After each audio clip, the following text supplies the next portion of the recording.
Hi and welcome to the next lesson in our social studies unit on the growth of Arab nationalism. This week we'll be thinking about who was Lawrence of Arabia. We've alluded to him a little bit already. The starter question to have a think about is, how might a foreign soldier gain the respect of local people?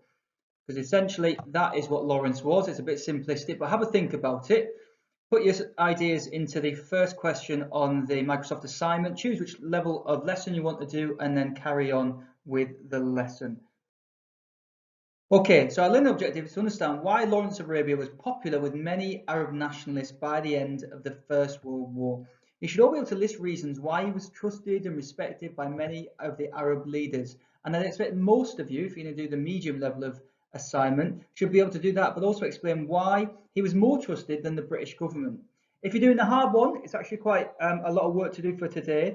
Can you do all of that, but also give a judgment about why you think he ultimately failed to convince the British government of his views, even though he'd spent the majority of the war in the Arabian Peninsula, in the Middle East, getting to know the Arab people, gaining their trust, but still wasn't listened to. So, some keywords for today's lesson. Arab nationalism has been a keyword throughout the topic. It's a desire to unite all Arab peoples into a single free state, and it grew massively by the end of the First World War, all the way up to the period after the Second World War.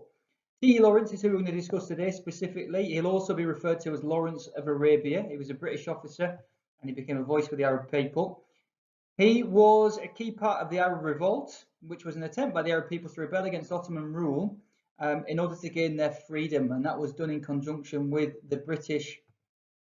Guerrilla warfare is what Lawrence specialised in, and it's an attack by one army against the enemy, but specifically when you don't have the same types of numbers or resources that your enemy has. So your enemy might have a huge army, they might be very well equipped with weapons and so on, and you can't possibly defeat them in a traditional battle, but what you can do is maybe attack them in small groups, hit and run style. You can attack them at night.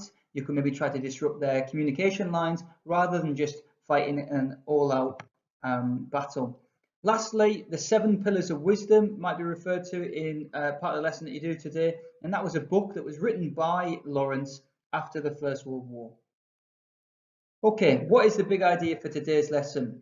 Right, well, during the First World War, a British officer called Thomas Edward Lawrence started to develop a good relationship with the local Arab people. You'll find out why he was quite well equipped to do that. He learned Arabic and he realized that the Arabs were longing for independence and that he started to feel this is what they should have as well. He also knew that many Arabs had fought and died during the First World War fighting with the British against the Ottoman army. So when the war ended, he was absolutely adamant that they should be recognised and in a way rewarded for their war efforts. He became known as Lawrence of Arabia, and since his death there have been many films and books made about him. The most famous is called Lawrence of Arabia and it was produced in 1962, and if you're a bit of a film buff, it's considered one of the greatest films of all time. You can have a watch and see whether you agree. So, what did he actually think should happen to Arabia after the First World War? And were his ideas successful? Hopefully you'll be able to answer those questions between this week's lesson, but also next week's as well. So get onto the quiz if you haven't done so already. If you finish fast, do one of the stretch challenge and challenge tasks, but otherwise I think you should just focus on the work that is set for you, and look forward to hearing how much you've learned about the very famous Lawrence of Arabia.